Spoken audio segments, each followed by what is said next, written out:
Yeah, I got a different title every time I come up. I like how U.S. intelligence created an alien invasion. I think I suggested that as one of the titles to the publisher, but they changed it to U.S. government, which is fine.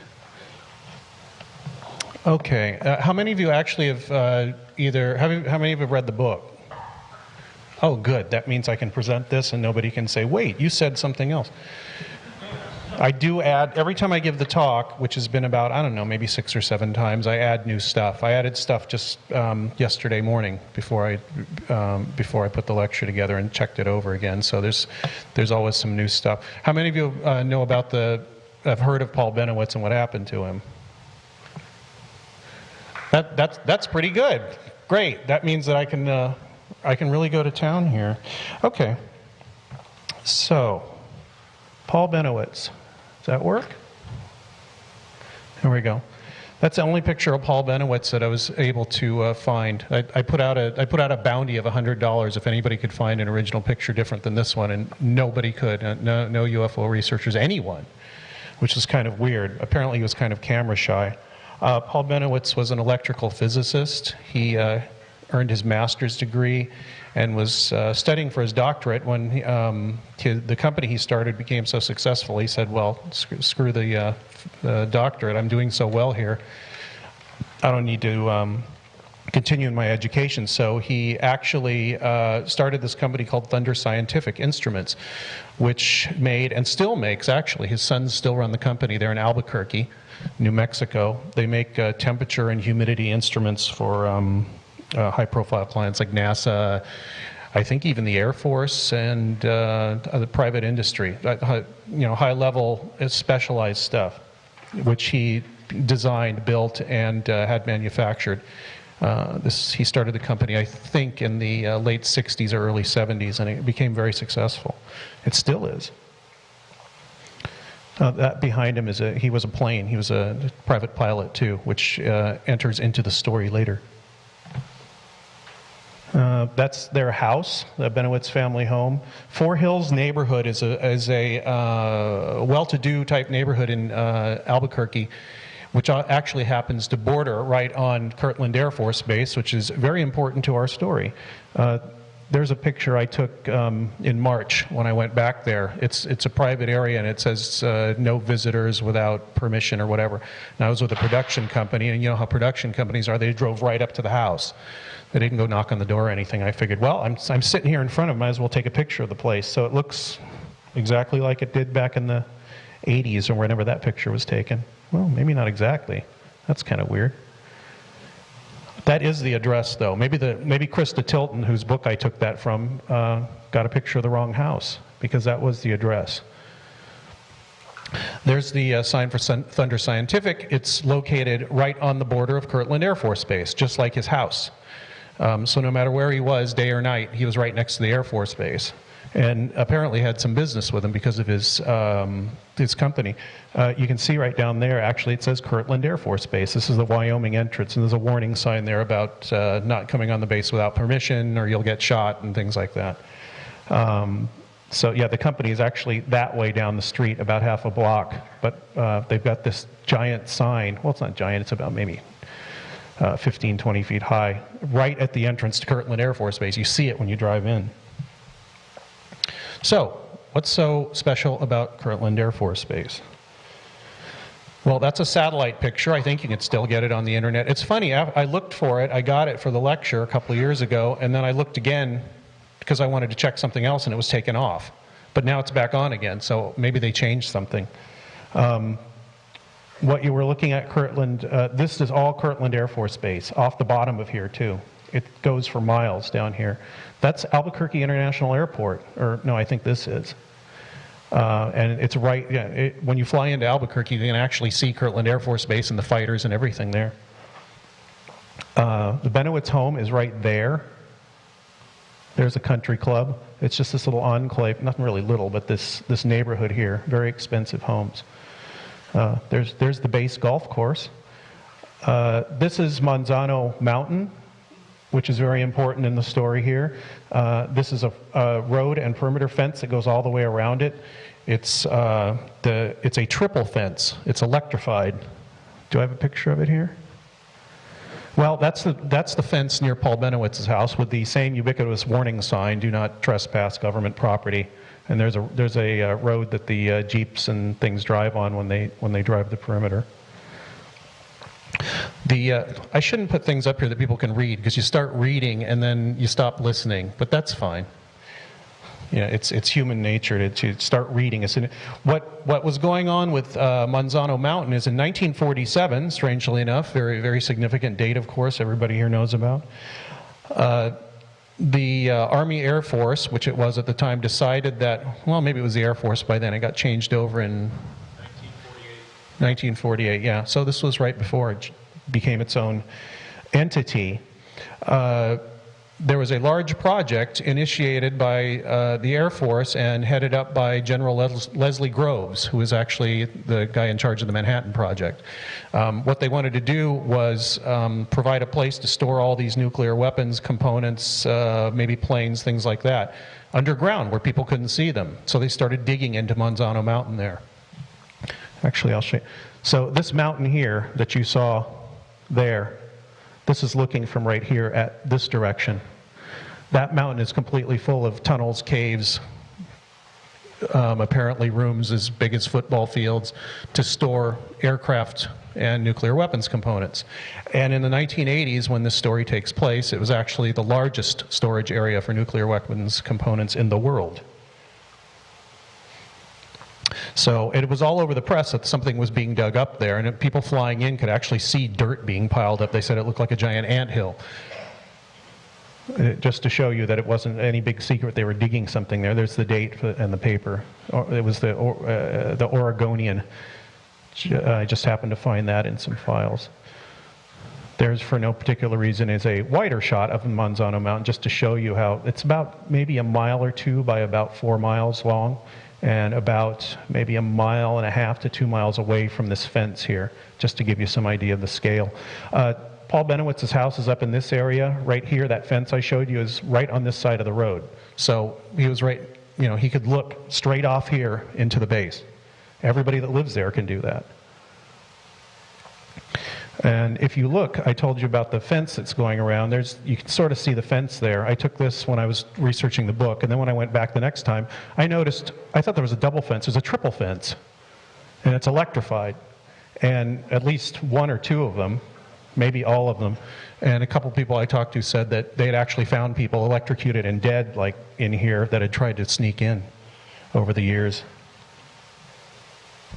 This is a very strange thing that I found when we were there last time too. We were taking a look at the mountain there, and you know, when you look at it, it doesn't really look like there's anything there. I mean, it's just a mountain and a bunch of scrub brush.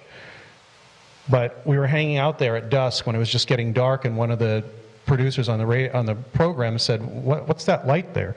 So I took a picture of it, and it's actually an entrance to something. And I don't know why they turn the light on at night. Maybe they just don't care, and everybody knows that there's underground, you know, facilities there, so it doesn't really matter. But there's a big garage door type thing there. It was kind of near the base of the mountain. I just thought it was interesting because on that side of the mountain you can't really see anything. It's all on the other side where people can't see the mountain, which I actually got to see. I saw some of the entrances on the other side, which I will talk about. That's another view of the base. There's Albuquerque's airport. That's the main runway.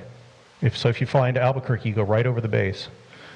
Nothing's really hidden, or so you would think.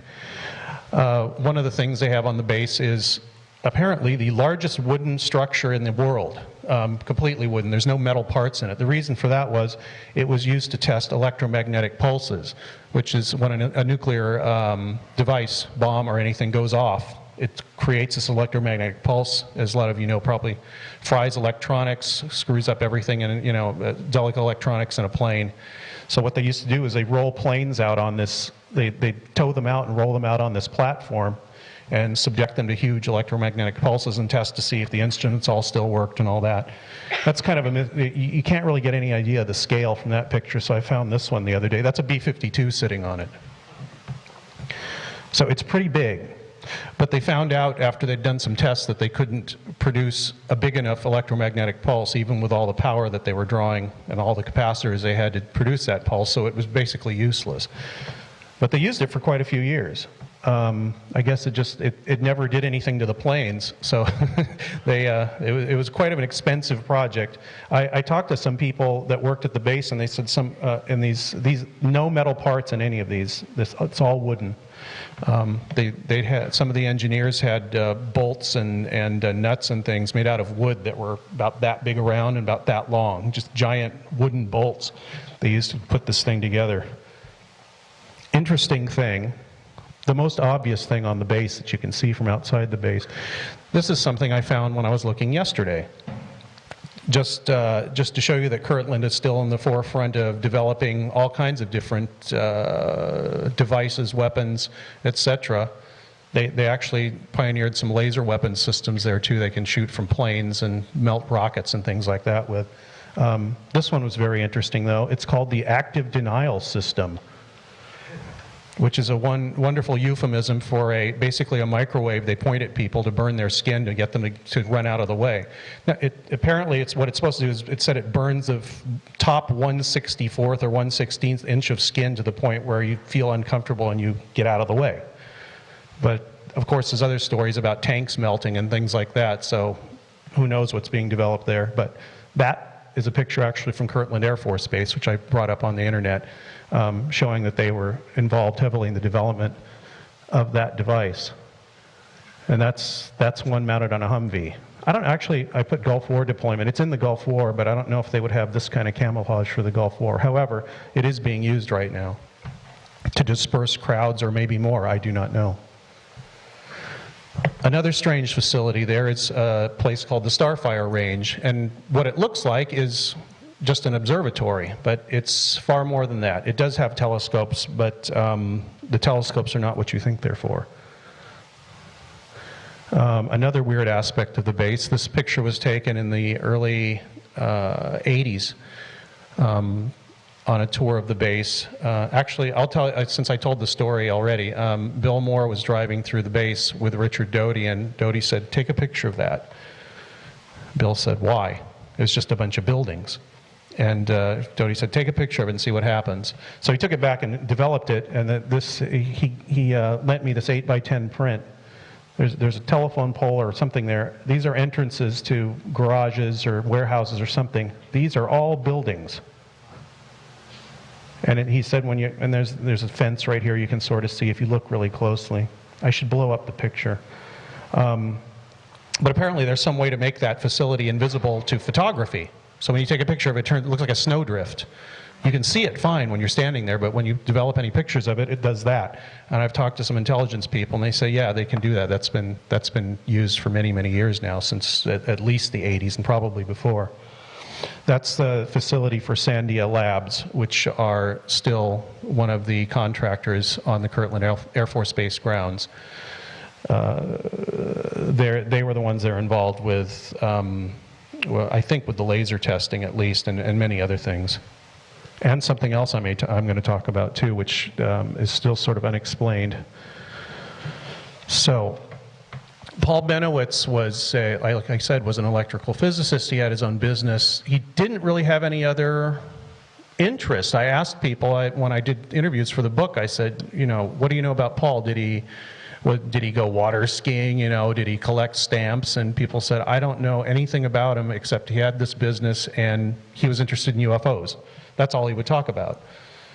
So it's very hard to tell exactly what kind of person he was, except that he was very good at what he did. He was far above average intelligence, and he was very interested in the UFO subject. And because of this, he got involved in this case with a woman named Myrna Hansen. In late 1979, I believe, or early 1980, a woman was going home from a visit to Oklahoma. The tip of it goes right up to the edge of New Mexico. The little panhandle touches New Mexico. Apparently they were in that area and driving back. About 1 in the morning, she said that she saw some kind of ovoid object, a very large one and a smaller one next to it, floating over a field. And she said she saw a cow being sucked up into it. She also said that the things came over the road, shined a bright light, and they blacked out, and then when they woke up, they were driving back home again. Typical thing that you would hear from an abduction scenario. But this was 1979. It was before even Bud Hopkins' book Missing Time had come out, so, Who the hell had a kind of a framework for whatever an abduction should be? I find that very interesting when before things become popular and become talked over again and again. I think there's a lot of data there. But they didn't know anybody who knew anything about this. She called the police. The police didn't know what to do with it. They knew one police officer that sort of was dealing with weird stuff. His name is Gabe Valdez. Some of you have probably heard of him. He was a police officer, a state police officer in Dulce, which we will get into as well. He knew Paul Bennewitz. He said, this woman has had some sort of weird experience. Maybe you could talk to her. So Bennewitz said, sure, if you can get her down here. And the police actually got her in a patrol car and drove her from northeastern New Mexico all the way down to Albuquerque, about a 3-hour drive, maybe longer. Bennewitz talked to her for a day or two and decided that he wanted to get somebody that was a psychologist, somebody had mental health field experience. And since he's a member of APRO, do people know what that is? Aerial Phenomena Research Organization. It was the other big group that died out when the founders died. They actually split off from MUFON, I think in the 60s or 50s. And they were based in Arizona. Paul Bennewitz is a member of APRO. This guy, Dr. Leo Sprinkle, was on their board. A lot of you probably heard of Dr. Leo Sprinkle. He's actually, he'd made his biggest mark, I think, up to that time with his involvement with, oh no, he wasn't involved with Travis Walton, but the next person that Bennewitz got was. He had regressed another woman in Texas who had had some missing time as well, and he was just starting to get a handle on what was going on with what an abduction was and what happened in that missing time. So Paul Bennewitz paid for a flight for Leo Sprinkle to come from Wyoming down to Albuquerque. He came to the door, and everybody was introduced. He regressed Myrna Hansen, and I don't think her son was with her too, but he was 8 years old. So, and she started describing things like this. These large vats with possibly animal or human parts in them, and a huge underground facility, all kinds of things. And Dr. Sprinkle never heard of this before, but he listened to her. She didn't do any drawings. This is a drawing of basically the same thing by another abductee, Krista Tilton. After he regressed her the first time, they took kind of a rest period. I think they did a couple more regressions. Then Leo Sprinkle went home. Bennewitz said, would you be willing to come back and do some more of these? And Dr. Sprinkle said, sure, fine. I know everybody's reading that right now. Stop reading right now. When Dr. Sprinkle came back a month later, he told me this on the phone. I interviewed Leo on the phone, and he said, Paul came to the door, and his demeanor was completely different. Not only that, he had a rifle in his arm, and he had a pistol on his hip, and he told me to get in the house immediately because the aliens were there, and they were going to catch them and take them away. And he said, at that point, I didn't want to do any more regressions with Myrna Hansen because something had happened that not only would have contaminated her experience, but induced all this paranoia that he thought was no good for either her or for investigating the case.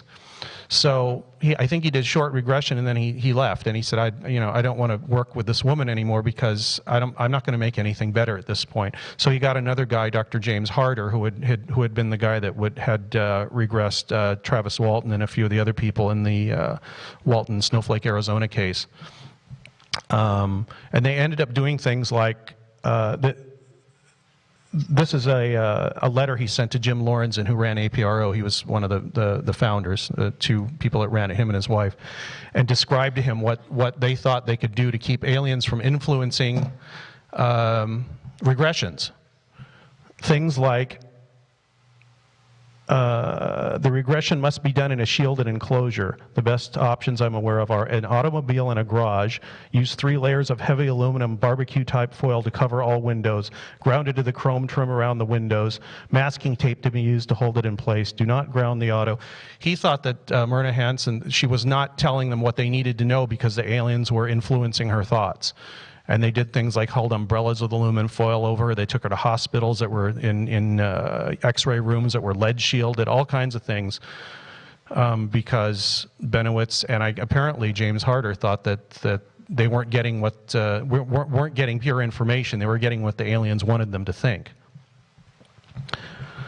So because of this, one, because there was no real milestone for abduction research, and two, because it sounded completely crazy, he was basically ignored. Jim Lorenzen and his wife Coral kind of said, keep sending us stuff, whatever you find out, that's fine. Thinking, well, maybe there might be something useful here. But as of right now, it didn't seem like it. The other thing that was happening to Bennewitz was that even before Myrna Hansen had come on the scene, he had been standing out on his porch in the early morning hours in the winter in Albuquerque, which when nobody goes outside. If you've ever been to New Mexico in the winter, you just don't really want to go outside after it gets dark because it's very, very cold and windy. He was standing out on his porch and he saw these lights out in this area. Remember I showed you that satellite picture? Here's the, that's the Four Hills. It actually says Four Hills there. This is a map of the base I was given, an old map. He saw these lights sitting out on that area between the mountain and the fence that I showed you, and there were two lights. They would sit there on the ground, and apparently people would come out. There were people at the base of these objects with flashlights kind of looking them over. They'd walk away, and the lights would rise up in the air. They would kind of stay up in the air, maybe move around a little bit, left and right, and then come straight back down. Bennewitz started filming these things, wondering what the hell they were, and thinking that they were some sort of UFOs that the Air Force should know about, which seems kind of weird since some humanoid-type people were standing there on the base with flashlights looking at them. He did start filming them, though, and apparently videotaping them as well at that early point in 1979, 1980, when videotape for the masses was kind of a big deal and a very, very expensive prospect. Oh, I just put that in. The Starfire optical range is right there. And I marked that because that's a medical research facility where very strange experiments used to go on with giving people with terminal cancer weird therapies to see if it would help. They would actually sign a thing saying, if I die, it's okay, but if this works, great. And I don't know if they ever found anything out there, but apparently there's also animal research and all kinds of things going on there. Lovelace is a very large medical facility in Albuquerque. It's a regular hospital. You can see ads for them all around town. But they have this secret research facility here on Kirtland Air Force Base where they don't have to have anybody looking at them or asking funny questions. Well, Bennewitz was seeing strange things going up and down in that area there in front of his house, in front of the nuclear weapons storage. But the Air Force had its own problems, strangely enough. Coyote Canyon is the area actually back in here. That picture I showed you with the whited out labs, Sandia Labs, that's actually back in this area over here. So Albuquerque's up here. There's a big mountain here. You can't see anything back here. And there's a bunch of entrances to the underground areas all back around here. And I drove on the road up to about this point and actually could see some of them over here. You can't see the roads, though. They're tilted upwards like this, so you can't see the road. All you can see is these concrete bunker-type things coming out of the mountain. So what happened on August 8th and then again on the 11th was some guards, Sandia Lab guards, were out on patrol around the nuclear storage facility, and they saw these objects come flying in, and one of them landed on the ground. Yeah, you can read that if you want. One of the security guards went up to this landed object and found out his radio wasn't working, and then kind of, I think he had a shotgun and drew the shotgun and asked who was there. First he thought it was a helicopter, but then when he got closer he realized it wasn't. It was just kind of an oval, very brightly glowing object. As soon as he walked up to it, he said it shot up in the air and took off. I don't know if Bennewitz saw this. I don't know if he talked about it, but the Air Force was certainly interested, and they had somebody who will be important in our story later, Richard Doty, go out and talk to these people and find out what was going on. Richard Doty was a officer and was he an officer at that point? I think he was sergeant with the Air Force Office of Special Investigations, which is basically the Air Force's police force, or FBI. So he investigated this. They could not explain it, at least as far as this release document says. From the descriptions, I figured out that the UFO came in actually over Highway 10, which is right up here. Interstate 10 goes along right here. Came in over that, came in, kind of made a turn and landed over here where there's a little shack of some sort. 40, I'm sorry. Yeah, 10 is south. Excuse me. Another weird thing that happened very soon after that, on August 13th, is all the radar went out in Albuquerque for 4 hours. The civilian radar, the military radar, everything, it just shut off. And they had to get people, they had to guide people in just by, radio and, where the pilots thought they were. It was a big mess. But nobody could find out who was jamming the radar. So they called up the Sandia Labs. They said they weren't doing it. They called up the other people on the base. No, we aren't doing it. And they never found out who was jamming the radar. And then suddenly at 22:16 hours, that's 10:16 p.m., all radar equipment returned to normal without further incident. Actually, Bill Moore went to the Albuquerque International Airport and said, "Can I see your logbook to see if this actually happened? It's not just some disinformation." And sure enough, it said radar out. No explanation, calling so-and-so, then suddenly at 10:16, radar back on again. So it actually really did happen, and nobody ever admitted to jamming everybody's radar. Almost certainly was somebody testing something to see if they could shut off enemy radar by turning on some device that would do this. But to admit to it would give people a hint as to who was doing it and where it was coming from, and secrecy in the military and in intelligence is pathological, as you know. Sometimes for good reasons, sometimes not. I said that Bennewitz had seen these objects floating up in front of his house, basically, when everybody else was asleep. In this area right here, there were usually two objects, like one here and one here, very close to each other. They'd kind of rise up like this, maybe move around a little bit, and come back down, both of them at the same time, like they were connected by a string.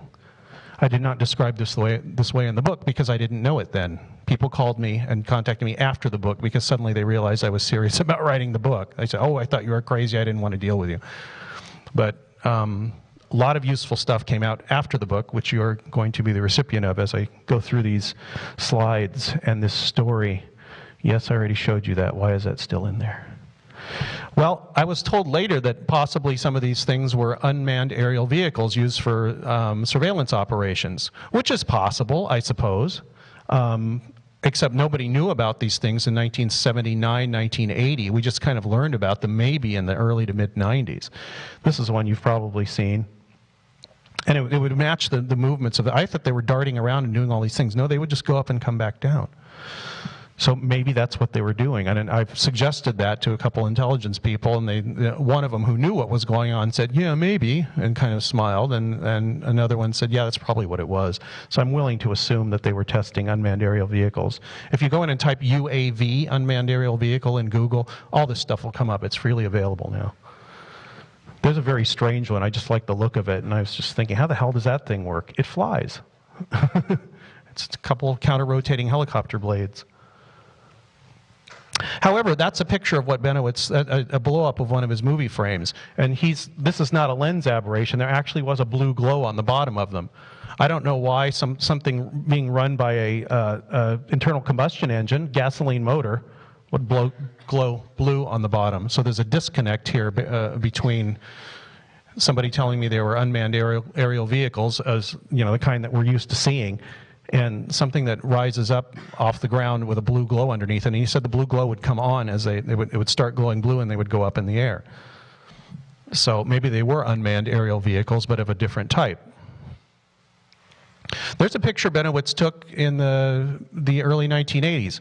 Remember PSA used to have these planes, this color? That's a Pacific Southwest Airlines plane coming into Albuquerque. And I don't know what that thing is. It might be one of those unmanned aerial vehicles. What the hell is it doing flying in the middle of the day?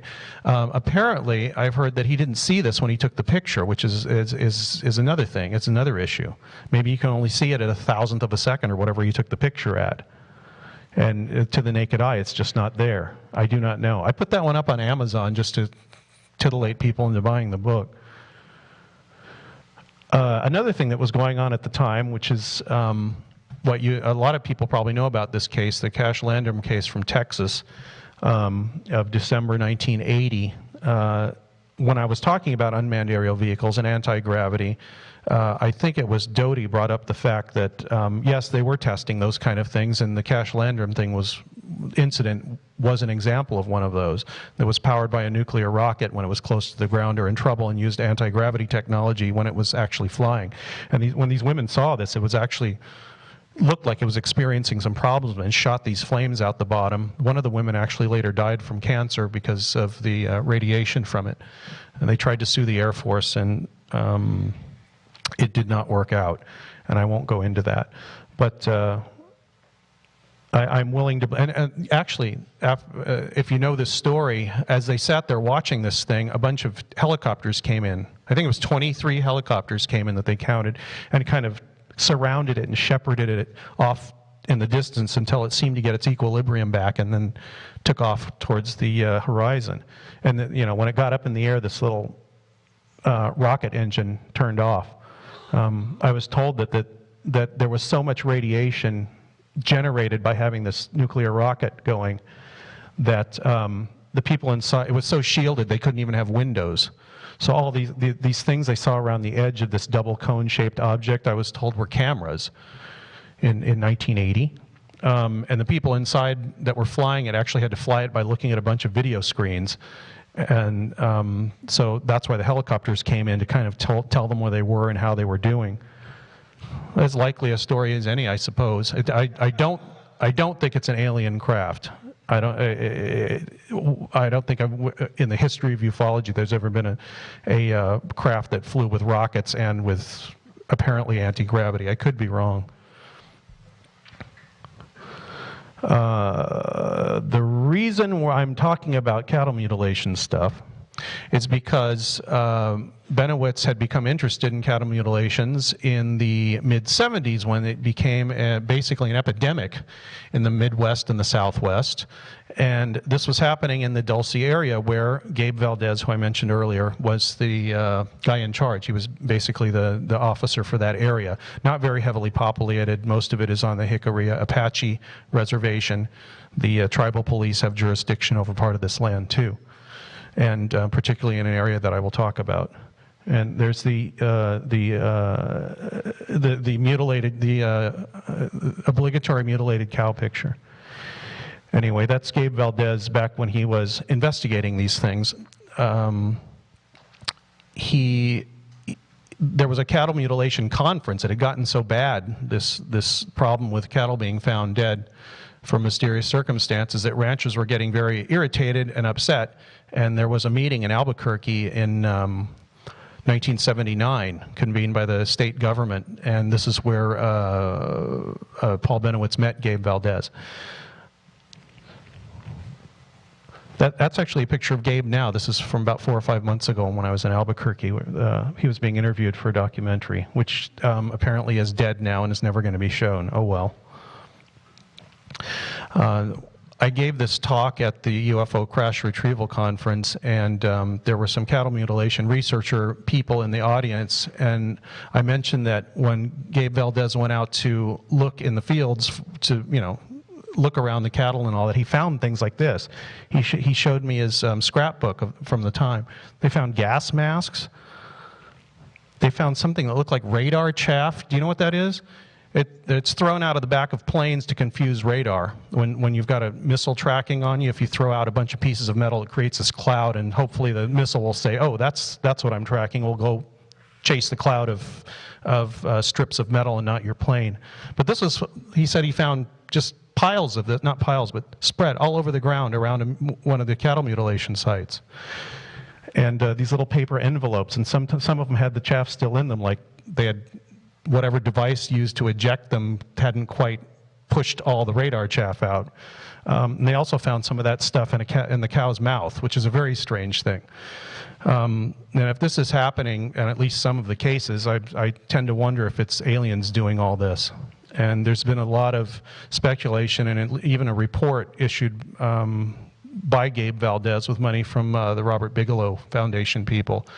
And that's the conclusion he came to after studying this since the mid-'70s, was that there's very little evidence that there's something extraterrestrial doing it, and a lot of evidence that there's somebody trying to cover up something having to do with cattle diseases. I could be wrong, but that's what I tend to think. And if there are any extraterrestrials mutilating cattle, it's probably in the minority of cases. And there's other cattle mutilation researchers that I won't mention right now that pretty much agree with that assessment. But you know what? It doesn't answer everything. There's things about the cattle mutilations that you wouldn't think humans would be able to do, which leaves the question open. The AFOSI is the Air Force Office of Special Investigations, like I said, basically the Air Force's police force. Bennewitz called up the Air Force and said, there's these strange lights over. He was basically thought of himself as a patriotic guy. He was in the Coast Guard during World War II. He called up the Air Force and he said, hey guys, there's something going on here at the base. There's these lights going up and down. There's this woman that said that she went to an underground facility, and if you don't know about that, probably you should. The other thing he was doing is since he was such a good electronics expert, he had set up a very large array of antennas and recording equipment and had pointed them right at the base and started recording these strange signals. It seemed like some kind of code. And he told them about that too. And of course, the Air Force was very interested in somebody that was looking at all these, in the direction of all these secret projects going on at the base, which I have described some. They put him in touch with this guy, Richard Doty. Some of you may know about him. And Doty talked to him on the phone and actually went over to Thunder Scientific and talked to him for a few minutes and said, what do you got? Bennewitz basically described what he was seeing, what I just told you, and Doty figured, well, this is important enough, let's pay a visit to his house. Is it okay with you, Paul, if we come to your house? He said, sure, fine, I'm going to bring somebody along. So on October 24th, 1980, I don't know when this report was written, probably the 28th, 4 days after, it says Dr. Paul Frederick Bennewitz, which is very strange because he didn't have a doctorate in anything. I don't know what that's supposed to mean. Maybe it's an inaccuracy. Maybe it's a plausible deniability thing. I do not know. Where you can say, well, we called him doctor, so obviously this is a false document because he wasn't a doctor. But Richard Doty, with the assistance of Jerry Miller, who I do not name in the book because he did not want himself named, but this is a lecture, so I guess it's okay. And plus, I've done it in other lectures, and Jerry has not called me and gotten irritated yet. Don't worry, you can't find him. He's very difficult to find. He was a physicist working with the Air Force Weapons Lab, obviously another group and facility at Kirtland Air Force Base, developing, what else? Weapons systems. Jerry Miller had been interested in the UFO subject for quite a long time. In fact, apparently he had been an associate for a while of Dr. Hynek when he was working at Wright-Patterson Air Force Base. They knew each other. So Jerry had a heavy interest in the UFO subject, and Doty knew this and said, why don't you come over and see what's going on with Paul here? Maybe we can find out. Bennewitz produced photographs and 2,600 feet of 8mm picture film depicting unidentified aerial objects flying over and around Manzano Weapons Storage Area and Coyote Canyon Test Site area. Dr. Bennewitz has been conducting independent research into aerial phenomena for the last 15 months. He's also produced several electromagnetic recording tapes showing high periods of electromagnetism. So basically, they went to his house, looked at his setup, tried to see what was going on, see how serious he was and how good he was at what he was doing. Is there any cause for alarm here, suspicion? And they took it one step further. While Jerry Miller engaged Paul Bennewitz in conversation, he took a camera, kind of a little spy camera, and was taking pictures of all his pictures and his equipment and everything to take back and show his superiors at the base. That's not in the report. Mr. Miller has contacted Foreign Technology Desk or Division, FTD. Yeah, Foreign Technology Division personnel at Wright-Patterson Air Force Base who expressed an interest and are scheduled to inspect Dr. Bennewitz's data. I've never seen anything from Wright-Patterson saying that they inspected his data, but they probably did. And all of you know who the foreign technology people at Wright-Patterson were, right? They were the ones that were handed the UFO stuff for many, many, many years. That changed, I believe, in the early to mid 80s, and was transferred to Fort Belvoir in Virginia, and we'll talk about that as well. DCII, is that what that is? That's a background check. They're going to check out who he knows, who his friends are, where he was born, everything about him. And responsive to HQCR44, that was code for anything to do with nuclear material, because a lot of the stuff he was looking at was right around Monsanto. That makes a lot of sense.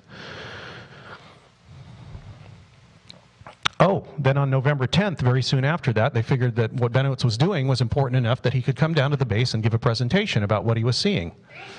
What are you seeing over there, Paul? What can you show us? He showed him his films. He showed him his pictures. He showed him his recordings, described his equipment. He was very open with them. I was told at this meeting, an NSA guy that had talked to somebody had been at this meeting. There were about 15 people in the room when Bennewitz started his presentation, and about 2 or 3 when he was done. Obviously, these people from different areas of the base said, this has nothing to do with what we're doing, so we're not interested, and they left. But 2 or 3 people said, thought, yes, this is relevant to what we're doing. We have to keep an eye on this guy because we don't want any more of this information getting out. Who is Paul Bennewitz talking to? Who does he know? Is he inadvertently letting out information that he shouldn't? They wanted to find this out. And it's interesting to note that Doty received a phone call from an individual who identified himself as U.S. Senator Harrison Schmitt. Paul Bennewitz had been writing letters to Harrison Schmitt and Pete Domenici, the U.S. senators from New Mexico, and his congressmen, and the media, everybody alerting to them what was going on. This also made the Air Force and the NSA and Sandia Labs and the Air Force Weapons Lab, et cetera, nervous. And so the funny thing is that later they had to explain to the powers that be why this guy was doing this with the Air Force's sanction, which we will get into. Now I can talk about Bill Moore and his story. How much time have I used? Is everybody still here? Everybody still awake? Is this interesting? Have I been unclear on anything? All right. Is anything you want to shoot your hand up and ask a very quick question if I've been unclear, please do. And then we'll, of course, have questions afterwards. Bill Moore was a UFO researcher. He actually wrote the first book on the Roswell incident called The Roswell Incident with Charles Berlitz. Came out in 1980. While he was on a book tour for Roswell incident publicity, he went to different radio stations, of course, did interviews, and one of the radio stations, he went out in the lobby and they said, there's a phone call for you, Mr. Moore, and he picked up the phone. Who is this? Is this Bill Moore? Yes. We think you're the only one that knows what they're talking about. And Bill said, who is this? And he said, do you have time to meet with us? And Bill said, no, I'm leaving now. I've got to go to Albuquerque. So he went to Albuquerque, went and did a radio show, same thing. Another call for you. We think you're the only person that knows what they're talking about.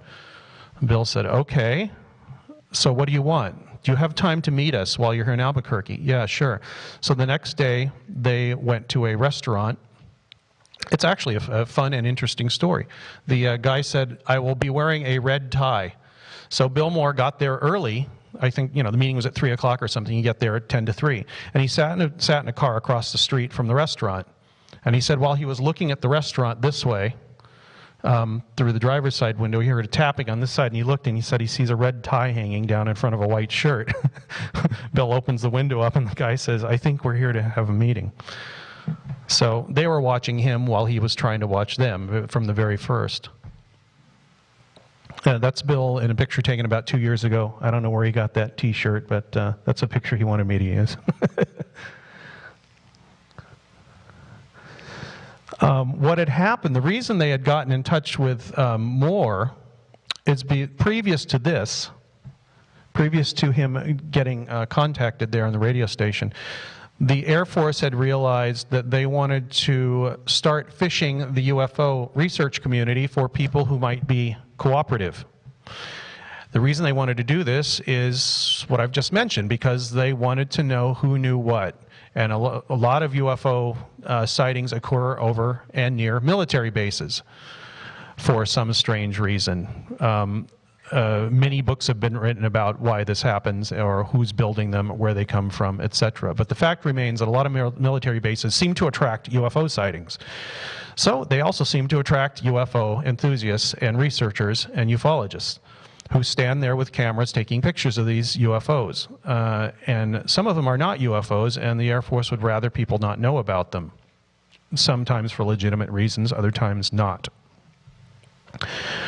What the Air Force did, basically, for a fishing expedition, sent out this letter from somebody claiming his name was Craig Weitzel, received by APRO July 1980. Anonymous government interference in MIB. You've probably been not listening to me and reading this whole letter. What he basically said was that he had been on a patrol in New Mexico, and they had seen a UFO that had landed, and he had taken pictures of it. And then somebody came the next day, took his pictures, and basically a classic Man in Black story, took his pictures away from him and said not to talk about it. A guy dressed all in black that looked like a civilian.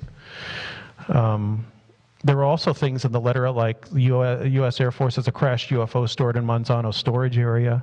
I've spoke with 2 employees of Sandia Laboratories who also store classified objects in Monsanto and told me that Sandia has examined several UFOs during the last 20 years. One that crashed near Roswell, New Mexico in the late 50s was examined by Sandia scientists. And the obligatory thing that gets UFO research groups very excited. OSI, which is Office of Special Investigations, AFOSI, is conducting a very secret investigation into UFO sightings. So they handed this letter to Bill Moore. Bill Moore located Craig Weitzel and said, "Did you send this letter?" And Weitzel said, "No, I don't know who sent that letter. I did see a UFO, but it was way up in the air. Nobody got near it. Nobody took any pictures, and I wasn't visited by anybody telling me to shut up.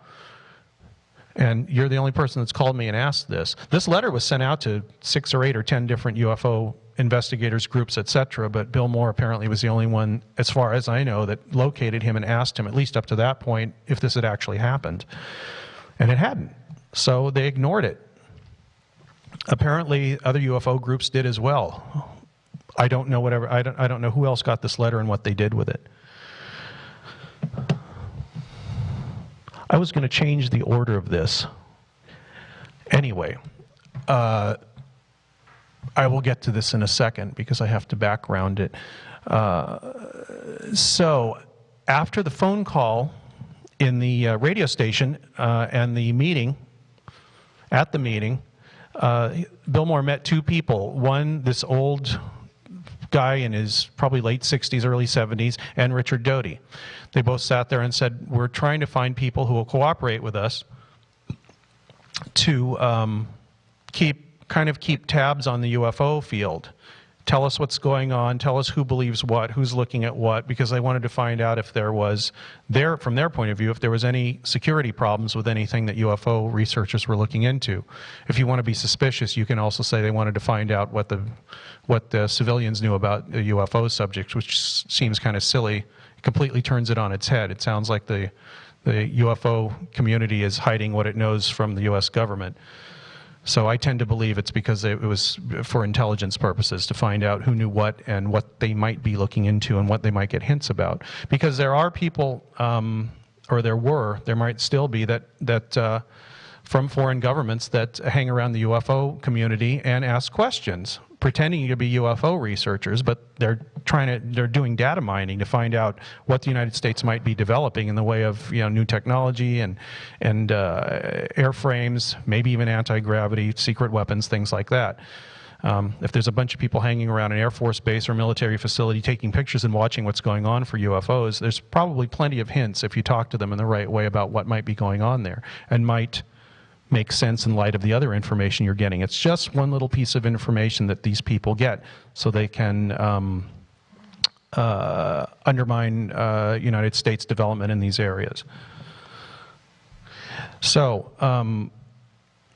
Moore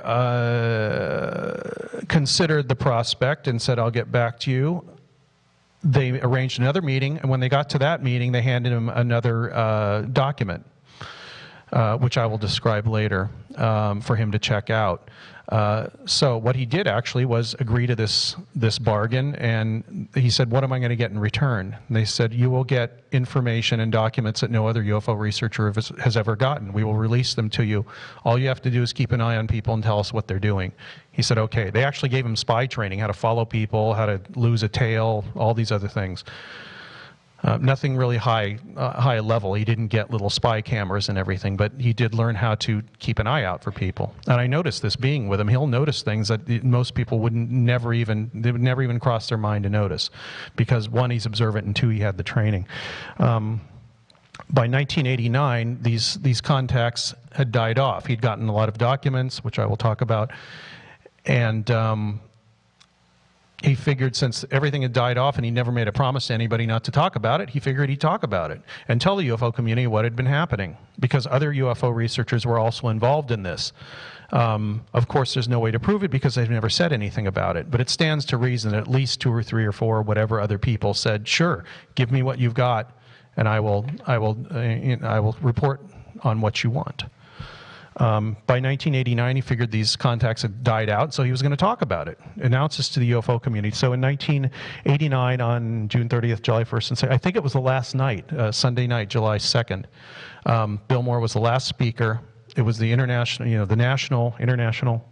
UFO conference for MUFON in Vegas. He came up on the stage, and he had not told anybody what he was going to talk about, and he had not submitted his talk to the committee. Everybody knew it was going to be something big, and there were rumors flying rampant.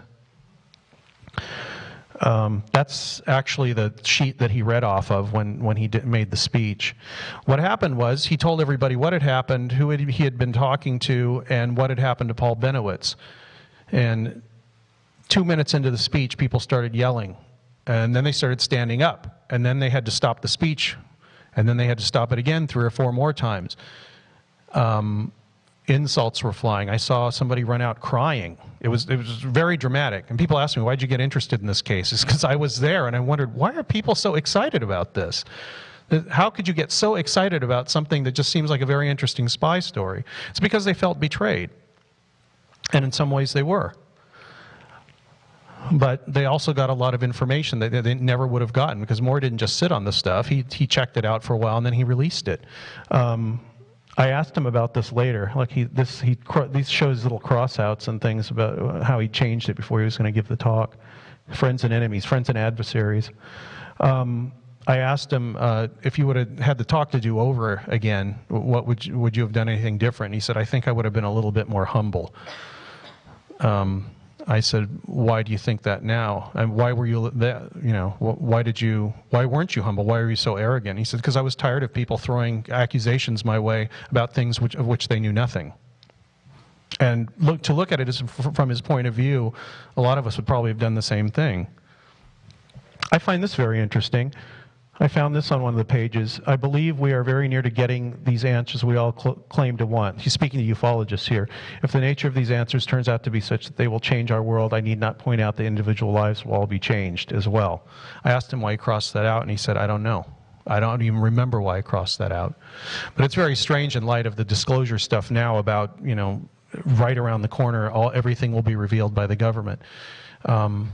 I further asked Bill, I said, well, maybe it's because you didn't think anything was going to be revealed. And he said, maybe. Because it comes up every few years, everything's going to be revealed. The government's going to give us everything. Then, of course, nothing happens. I hope it happens someday. I do not know what the government knows. I think they know far less than we think they do, and they probably know things that don't make sense in light of what we think it's supposed to be. That's just my personal opinion, though. And that's why it probably won't be released anytime soon, because it would probably show that they're not in as much power as we think they are, and they might have something to learn from us, from people that look at it from our point of view. I just showed this to show that he did describe what was going on with Paul Bennewitz. I think this is up online. You might be able to find it somewhere. There's a little bit about J. Allen Hynek in here, which is very interesting. I don't know if he's talking about it here. Where does it say J. Allen Hynek? Can somebody see it? Oh, here it is. examine a computer program Paul was using to decode the alleged alien radio transmissions and communications, and had a lengthy discussion about this matter with the late Dr. Alan Hynek, who had also independently examined Paul's program. You know what's funny is Paul had was receiving these weird transmissions, and he was sort of kind of trying to decode them, and he was actually getting somewhere, because all you have to do is, pick out words like "and," "the," "technology," "plane," or whatever, and see how many of these things come up, and a pattern starts to emerge.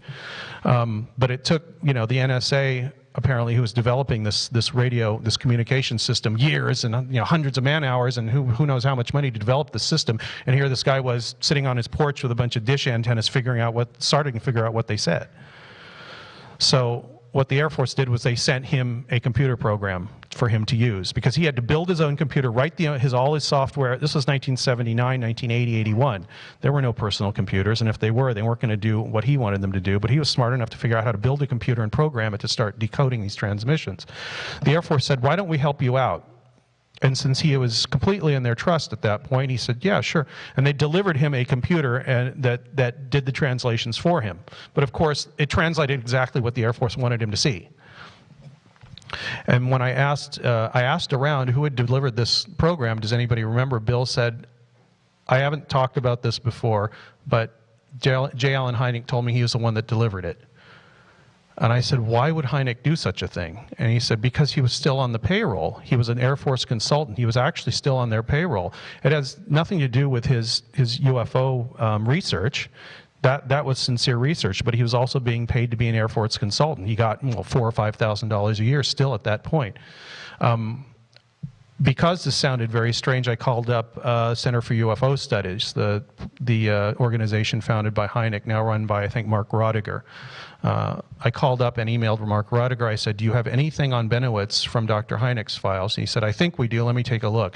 I asked him 3 more times over about 6 or 8 month period, and they never came up with anything, or they want to ignore me, or I don't know what. I'd very much like to find out if it was Hynek that actually delivered that program, because it throws a little bit different light on what was going on with him at that time. Does not denigrate his research in the least, I think, because he was one of the first people to try to use science to find out what the UFO subject was and what it was causing it.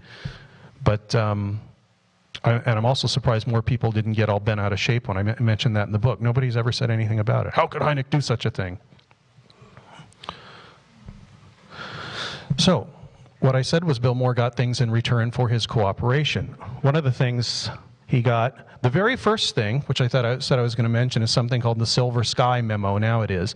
It's not very well known because it never amounted to anything, and I will tell you why. His second meeting with Falcon and Doty, Bill Moore walked in the restaurant, always in a restaurant. You know what's funny is I met with these intelligence people, and they always want to meet in a restaurant, and they always want to sit in the corner table and make sure there's 2 or 3 tables on either side where nobody is sitting, so that they can talk to you privately and nobody else can hear. It's like a habit. Somebody says, "I want to talk to you." I say, "Okay." He says, "Let's meet at this restaurant." I go there, and I show up, and the guy's sitting in the corner by himself, time after time after time. Modus operandi. This is kind of interesting and funny. They met at the restaurant, and Bill said, "So what are you going to give me?" And they slid this manila envelope across the tablecloth to him and said, "Take a look at this. Not right now, just take a look at it when you leave." So Bill Moore opened the thing up. There's one sheet of paper in there. And what it described was a multiple witness sighting in the mid-1960s, mid to late 60s, over southern New Mexico, including the area of Roswell. So Moore took the paper. He looked up the people. He actually went to these towns and went to the post offices. Good place to start.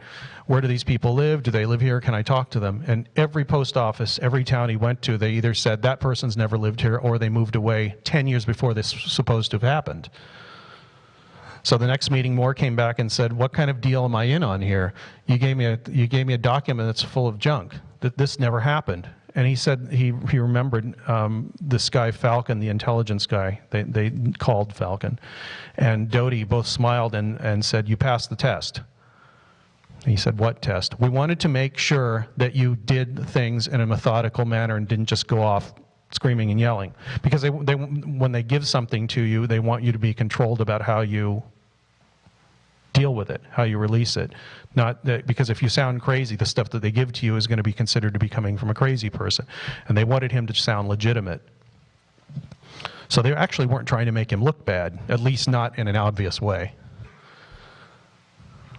So one of the things he got, which everybody is aware of and is very famous now, was the MJ-12 Eisenhower briefing document, which was mailed in a two different envelopes, one inside of the other, to Jamie Chanderay's house in Glendale in 1984.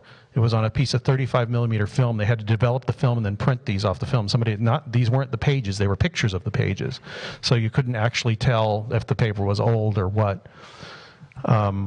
I'm sure everybody in this room just about has heard of the MJ-12 documents, but this is the thing that started off, and it was directly related to his agreement with the Air Force that he would watch people, and in exchange he got documents. That's where this came from. That's just another page of it. Stanton Friedman obviously has done all kinds of research on these people, finding out who they were, what their lives were like, and if they could possibly have been a member of something like MJ-12, which was supposedly a group convened by President Truman in 1947 to control UFO information and how it was released to the public. And the debate has raged back and forth. I spoke in front of Bob Wood, who's the main researcher, with his son Ryan, who will be here next time, on the MJ-12 documents and the further documents they have gotten since then. And somebody asked me, do you think there was an MJ-12? And I said, from what I've seen, there was one, but I'm not sure if it was involved with the UFO subject. And I said, I'm sure Bob would completely have a different opinion. So, you know, there's a lot of things that I may need to look at to change my opinion. I'm perfectly willing to change my opinion, and that keeps you from going crazy. Another one of the things he's gotten, which nobody has ever seen, and it hasn't been released at all, was a very strange thing he received in 1984, which was a map of Area 51. Nobody even knew about this in 1984. The first mention of it in the public was in the early 90s. I think it was that Billy Goodman radio show where they started talking about Bob Lazar, Area 51, and all this stuff that has become legend. But Bill Moore was handed this map in 1984 on a big folded up piece of paper that was made up of 8 or 9 different sheets of photocopied paper taped together. The weird thing about this is that somebody on this map had wrote in something showing these little areas and wrote S4 area, Saucer Mesa, radioactive area, and Groom Lake facility, and Nellis Air Force Range. The mailbox road and everything is over here, and Rachel, Nevada is up here. And anyway, this was in 1984 when nobody knew or cared about this area or before it had become famous. And actually, this turned out to be right. There is an area where they dump radioactive and chemical waste, and people working at Area 51 actually sued the government because they had gotten sick from being exposed to that stuff. He asked what the Saucer Mesa thing was, and they said, well, that's where they have things hidden in the mountain. They fly them out of the mountain there, alien technology. I asked if he ever checked up on this, and Bill said, no, there was really no way for me to check up on it. So I just left it alone. I thought the other documents I got where there were names, places, people, dates were a lot easier to check on than this. I can't get in there and check on that stuff. It's a secret base.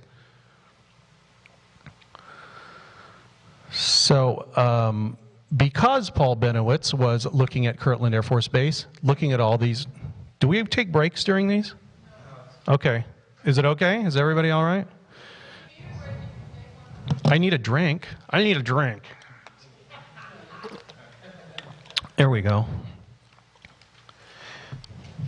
Because Paul Bennewitz was looking at the Air Force Base at Kirtland, all these projects, listening to these transmissions, taking pictures of what was going on, and convinced that it had something to do with aliens invading. Part of this was his idea, and part of it was the Air Force's. You know what? There's a very strange thing. There's a very obvious question. Why did they not just tell Paul to cut it out? Actually, somebody wrote a review of the book and said, he never explains in the book why Paul Bennewitz was not just told to cut it out. I actually explained it in 3 different areas of the book in different ways, directly. And the reason was that they could find out a lot more about security breaches by keeping him on the line than just telling him to shut up. we've suddenly found this guy that not only sees what's going on in the base, but he's decoding transmissions out of the base. He's another weird thing is Myrna Hansen, apparently, when she was regressed, described one of the facilities in the Manzano storage area exactly. There was no way that woman could have ever gotten in there. So that made them very nervous, too. And nobody could ever figure out, like I said, how she knew that. And so they wanted to keep an eye on Bennewitz. You know, they didn't think that she had been psychic or remote viewed it or whatever. Maybe she did, inadvertently. But that was not something anybody outside of that worked in that area had the clearance, had any right to know. So they wanted to keep Bennewitz, keep his trust, keep him doing what he was doing, sort of control what he was doing, but also find out how he was doing it, who he was talking to, and who was paying attention to him, whether he was talking to them or not, because this was right in the middle of the Cold War, and they wanted to know who was talking to who and how information was getting out of the United States, especially from Kirtland. So when Myrna Hansen had been regressed, she said that the underground facility that she had gone to, she had a feeling it was in the upper northeastern corner of New Mexico, near Dulce. So Paul Bennewitz became convinced there was an underground base here, and the Air Force said, perfect, all right. This is from this is a translation of the messages that were coming through the computer that the Air Force gave him. And this was printed out on a dot matrix printer in his, how people used to print out on those long sheets of paper with the holes on the side. He printed out all these messages, which sound like complete gibberish, but they made complete sense to Paul Bennewitz. These are little marks he made here as reference points so that he could refer to them, because these things went on for hundreds and hundreds of pages. He just sat there recording, and everything that came out of that transmission was decoded in a way that the Air Force wanted, which looked like this. What does it say? Some of it, we are not separate, victory grow, we have no obligation to keep secret, now oxygen. Once in a while this U jump would come in for some reason, and he had an idea about what that is, but I haven't been able to figure out what it is. He thought it was some sort of marker during the transmissions, which it probably was, but not about aliens. Anyway, what does it say? Have many on your side. Universe will contact you in unique way. Water intake, we will tell you. Now listen, 9 may hate you because no distance in kilometer is... Basically, it was they were trying to get him to think that the aliens had contacted him and were talking to him and were giving him information. So it was a closed loop. He'd say the aliens said this, and of course the Air Force knew what the aliens were saying to him because they wrote it. Up above Dulce is a very large mountain that has a flat top, a mesa called the Archuleta Mesa, which some of you have heard of, I'm sure. That's a picture of it from down near the Dulce area. Ooh, what are all those sparklies? That's nice. What Bennewitz was led to believe was that there was an underground base under this mesa, and that the aliens were using this base as their main place of operations to take over the planet and abduct people and have abduction rights in exchange for technology. All the things that we know from UFO lore over the last 20 years or so. Nobody had heard of any of this before Bennewitz. Suddenly it all crops up when Bennewitz is there, and it's basically based on a disinformation campaign against him, which makes me wonder about all these stories. The unique thing about Archuleta Mesa is it's very hard to get to. It's a perfect area to try and hide something, especially if you didn't want anybody looking around. One, it's very hard to get to, and two, it's on the Hickory Apache reservation, so you need their permission to go there.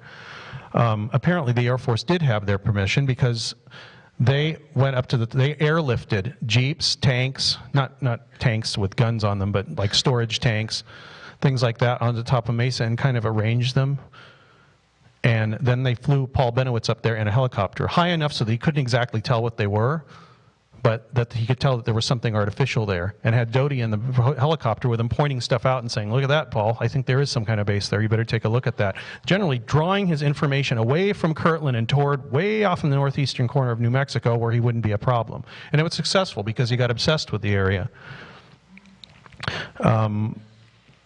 And people also ask me, well, how do you know that that happened? The only person that told you that was a lying government intelligence agent.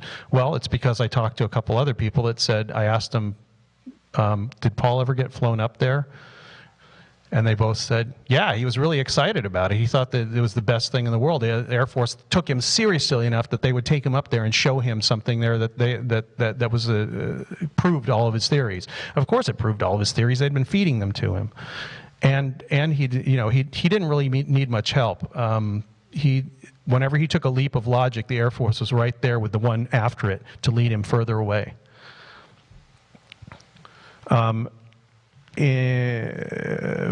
couldn't believe that he had done this early enough, but this was the first draft of his report on what he thought was going on based on all of his research and his reception of the transmissions, etc. He called it Project Beta. I don't know if there was a Project Alpha. All I know about it's Project Beta, hence the name of the book. He described his electronic surveillance, the signals and the movie film, alien communication and video channels. I talked to, Gabe said he went to Paul's house and he looked at one of his little TV screens and he said he could see like some sort of strange head moving around. He couldn't quite tell what it was, but it wasn't a human head. It was just, and Paul said that's one of the aliens. And then he said he saw something that looked like a large base with things flying around it. Apparently they were beaming pictures of these things straight into his house and further putting icing on the cake. I mean, just further, I can't believe they did all these things, but not only people on the inside, but the people have no connection with intelligence told me the same thing. It gets weirder and weirder. Unless you think it really was aliens doing this to him, which if it was, I don't think it was the great part of the story. The greater part, I mean, the more important part. And if there were any aliens doing anything, I think the Air Force capitalized it on to the point where anything that was true is just covered under so much nonsense. Aerial and ground photographs. He flew his plane up over the Archuleta Mesa and took pictures of things. I don't know if he ever got down low enough to see that these things were just plain old storage tanks and benches and things like that. And the funny thing is, if he did, he interpreted them to be something a lot stranger than they were, because people said that he showed them the photographs that he had taken, and they said they could not see what he saw in those pictures. To everybody I talked to said that. They would show him all these things. This is where the base is. This is where the entrance is. And they'd say, that, I'm sorry, Paul, that looks like trees to me. That looks like a rock. But he was convinced it wasn't. I mean, he had just gone so far that anything that fitted in with his theory was what he saw, and anything that didn't, he ignored. Doty told me it was very easy to get him to believe things because he completely trusted the Air Force. And he would believe anything they told him, just about. That is his translation of some more of the, that's what came out of the computer. Where's the button? And this is his translation of what it says. Den under Archuleta Peak. The base is referred to as the den by the alien life forms. West of Peak, snow gone, snow is melted, on and on. This is stuff about the base under the Archuleta Mesa near Dulce that was being fed straight into his decoding program, the decoding program that is given to him. I'm just showing all this stuff to show you how involved and ridiculous it got. After releasing Project Beta to the UFO researchers and state senators, the media, etc., he started sending more letters, Pete Domenici. The funny thing is, he names people, Captain Harris, he talks about Ernest Edwards, who was the AFOSI head at the time. He talks about all these people, and Domenici, Harrison Schmidt, the former astronaut, but then later state senator from New Mexico. Obviously, he was talking to people in some sort of authority and then describing all this insane stuff. So they're calling up the Air Force and going, what the hell's going on here? What are you guys running out there? And they just said, it's national security. We have it under control. Don't worry about the guy. Just ignore him. So, of course, they ignored Paul Bennewitz, and that freaked him out because he said, this is the most important thing that's ever happened. Why are these people ignoring me? He even wrote to Ronald Reagan. Here's a very strange thing I found out last year, about 6 or 8 months after the book was released. The Air Force, AFOSI, was apparently disinforming the scientists who work for them. It even went that far. Unless this is a completely fake email that I got from somebody, which it could be. It does name actual people. I just, just to show that, what I showed you here with the unmanned aerial vehicles. Howard Burgess, he was a scientist that worked for the Air Force Weapons Lab, I believe. It was either that or Sandia. He's passed away now. You know what Howard Burgess did, as an aside, with the cattle mutilation thing? I don't know how he thought this up, but Howard Burgess, along with Paul Bennewitz and Gabe Valdez, conducted an experiment. There was a rancher that had a bunch of cattle, and they were slowly disappearing. But the cattle appeared to be from from the same bull or the same family or whatever. And those are the cattle that got picked on, that got killed. So they took cattle from that family, or that herd, and ran them through a squeeze chute like they used when they're going into a truck or at a slaughter or whatever, and they shined different wavelengths of light down on them, ultraviolet and infrared and all that. And when the cattle went under the ultraviolet light, they saw marks on the back, big splotches like somebody had thrown paint on them that only showed up under ultraviolet light. I don't know why aliens would need to do that. It seems like a very human thing to do. I thought that was quite an interesting thing that was done very early on, and Burgess was was the guy that thought this up. He was very interested in the UFO subject as well, which probably makes sense in light of what happened here. Apparently, in 1985 or so, someone working at Kirtland began telling him, Burgess, and a small group of other lab employees, that the Air Force was flying joint U.S. alien missions out of Kirtland using ET craft which the aliens were supposedly teaching us to fly. Seems like a big secret to be telling people, even scientists working at the airbase who had nothing to do with the project. Howard and the others were told the ET craft gave off a certain electromagnetic signature. I have the exact frequency in one of my notebooks, which could be detected with simple electronic gear. Yes, like Bennewitz had. He actually set up a monitoring unit in his garage. Why Howard and the others would believe this dubious story is unclear. Whoever was telling him all this was obviously very persuasive and presumably held a position at Kirtland which carried a certain authority, at least in the minds of Howard Burgess and his friends. Yeah, the source for the story would periodically call Howard or one of the other guys and say that on such and such a day at a certain time the signal would be detectable while the ET craft was operating south of Kirtland Air Force Base, near Fort Hills, where Paul Bennewitz lived. According to Howard and the others, sure enough, they picked up an unknown signal with that exact frequency on more than one occasion over a several-month period. He and Howard stepped outside. Another source said he and Howard stepped outside after detecting the signal and sighted an extremely bright light above or just behind Fort Hills. So maybe these things that were flying up and down there had something to do with those signals. And they just wanted to confuse the issue so much that like, as Stanton Friedman calls it, there was a laughter curtain kind of lowered around it so people would just not pay attention to it anymore. Even amongst people who worked on the base and supposedly knew what was going on. Apparently they were disinforming them too. And I don't think this is an isolated incident. Do you think so, Walter? Walter's a friend of mine. He actually used to be in the Air Force Office of Special Investigations, so everybody can be scared now that there's a government person. But he helped a lot with the book and describing to me how the Air Force works, how AFOSI works, how information is gathered, and what authority people have. And apparently Doty had quite a bit of authority and went kind of wild with it under the watchful eye of his commanders. Project Aquarius. Has anybody heard of this? Well, it was, yes, exactly. If I'm saying something wrong about what it was supposed to be, just tell me. Apparently, it was some sort of project initiated by the U.S. government to teach U.S. pilots to fly alien craft. Is that true? Does that sound right?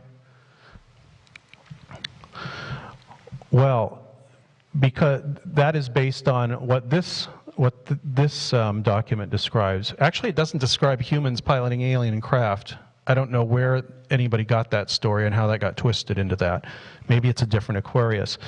This was another document given to Bill Moore, but it was not a released document to make him, to release as a UFO researcher. He was told to give this to Paul Bennewitz. What it is you can't read it from here, but trust me, it's a report of an analysis of film of UFOs. And when you look at it, and when Paul Bennewitz looked at it, he realized that it was an analysis of his film, his film and his pictures. And Bill was told to hand this to Bill Moore was told to hand this to Paul Bennewitz. And he felt, at this point, finally, he felt a little weird about it. He says, I'm actually giving him something I know that is basically false. Because he'd seen this come in on a teletype, actually, and this was the same thing, but doctored, and he knew it had been doctored. And it had been changed for Paul Bennewitz's consumption. So after 3 or 4 months, somebody from the Air Force, maybe Doty or somebody, called him up and said, you give this to Paul or the deal's off. So finally, okay, he went over to Thunder Scientific to give this to Bennewitz. And it's funny because he used his spy training against the people who had trained him. He actually took Bennewitz in a storage closet. He said, I have something to show you, but I have to give it to you. We have to go somewhere where people can't hear us or see us. And this was at night, too, so there was like a couple employees there, and there was nobody else there. He said they went in a storage closet. Moore picked up a radio, a little portable radio, took it in there and turned it all the way up and closed the door. And he went right up to Paul's ear and said, I was told to give this to you. Please be careful. Take it with a grain of salt. Don't believe everything you read. And Paul said, okay, fine. And apparently he did put it in a safe and never said anything about it to anyone. However, it did its job. It was further evidence the Air Force was very interested in what he was doing and trusted his research.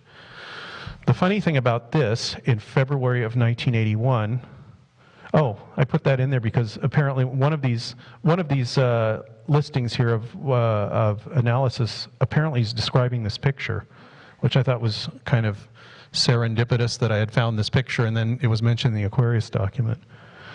Very strange. Down at the bottom, right at the end, your request for technical assistance because of chance of public disclosure, no knowledgeable personnel with special, what's SPA? Special project. Okay, special program access will be provided. Continue to receive assistance from individuals mentioned in your message. Miller, who we've talked about. Fugate, who I will talk about.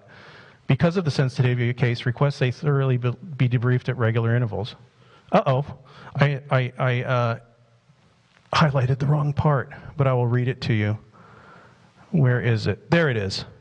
NASA, which that's actually not NASA, it's National Reconnaissance Office. They changed that. That's actually something that Bill Moore noticed they changed. Filters results of sightings to appropriate U.S. government policy, and results of Project Aquarius is still classified top secret with no dissemination at outside official intelligence channels and with restricted access to MJ-12. Nobody had ever mentioned MJ-12. That's the first time anybody had ever seen anything referencing something called MJ-12 in February of 1981. Then in 1984, he gets that Eisenhower briefing document talking about MJ-12, releases it in 1986, and the rest is history. And you can ask Ryan Wood about that. He is going to be a lot more convincing and have a lot more information than I do, and probably I should come and see the lecture because it'll change my mind. I was looking online after the book came out. I was looking online at Bob and Ryan Wood's site. Their what's the site called? Does anybody know? What's the address? It's not called. Yes, thank you very much. MajesticDocuments.com.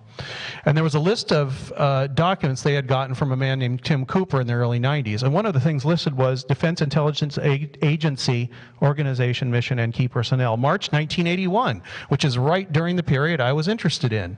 Perfect, right? So I looked.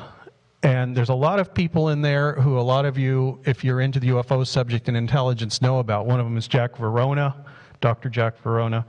But in the Directorate for Scientific and Technical Intelligence, the people that are interested in UFO subject matter, among others, in the Defense Intelligence Agency.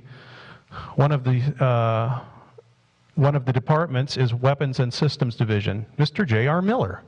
Gerald R. Miller. It's spelled with a J. So when I talked to Jerry, he said, I asked him, I knew he had some knowledge of what was going on at the base in the early 80s.